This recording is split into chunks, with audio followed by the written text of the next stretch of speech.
আমার মনে হয় আজকের জমায়েতের ছবিটা তাদের কাছে পাঠিয়ে দেওয়া উচিত।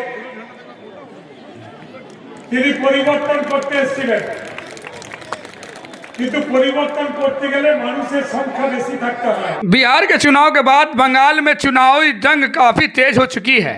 ऐसे में आपको बता दें कि आसनसोल में जिस तरीके से जनसलाप को लेकर हो रही है चर्चा, वो कहीं ना कहीं बिहार के चुनाव को याद दिला रही है, जो कि प्रशांत किशोर जिस तरीके से चुनावी मैदान में लड़ रहे थे और आम जनता की भीड़ उमड़ रही थी, जो कि चुनावी रणनीति के बाद रिजल्ट कुछ और ही आया है।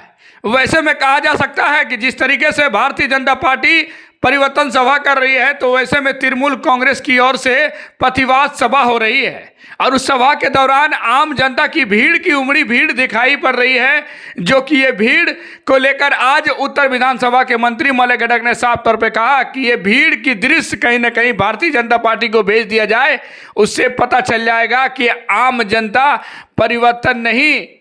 परिवर्तन करने के लिए जनता को लेकर मैदान में खड़ा होना होता है। तो क्या ये जनता ही अब बताएगी कि क्या होगा बंगाल में, क्योंकि भीड़ तो उमड़ती है और भीड़ का नतीजा कुछ और ही निकलता है।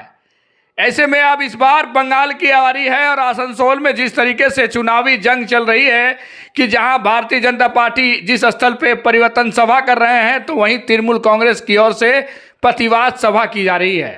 आइए अब आपको सुनाते हैं कि आसनसोल के विधायक और मंत्री मलय घटक ने क्या कुछ कहा, और आम जनता ही बताएगी हमारे कमेंट बॉक्स में कि बिहार की तरह ही क्या जनसलाप के बाद रिजल्ट जिस तरीके से निकली है, क्या बंगाल में क्या होगा जिस तरीके से तृणमूल कांग्रेस के सभा में इतनी आम जनता की भीड़ हो रही है। তৃণমূল কংগ্রেসের ভাই এবং বোনেরা মাত্র কয়েকদিন আগে এই মাঠে সভা করতে এসেছিলেন রাজ্যের বিরোধী দলনেতা শুভেন্দু অধিকারী, সঙ্গে এই দক্ষিণ বিধানসভার বিধায়িকা ছিলেন। আমার মনে হয় আজকের জমায়েতের ছবিটা তাদের কাছে পাঠিয়ে দেওয়া উচিত। তিনি পরিবর্তন করতে এসেছিলেন, কিন্তু পরিবর্তন করতে গেলে মানুষের সংখ্যা বেশি থাকতে হয়।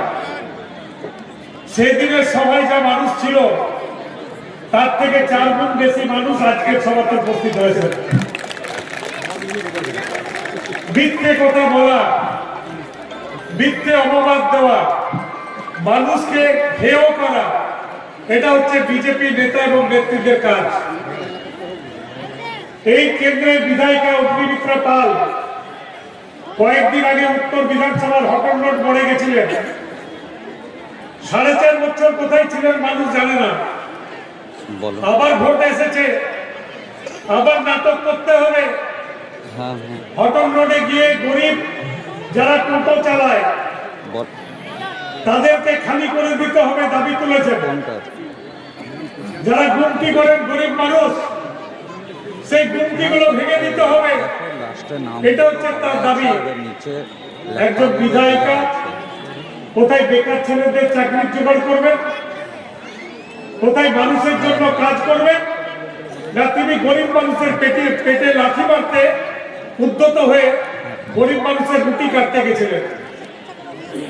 ভারতীয় জনতা পার্টি দলটা আজ পর্যন্ত মানুষের জন্য কোনো কাজ করেনি,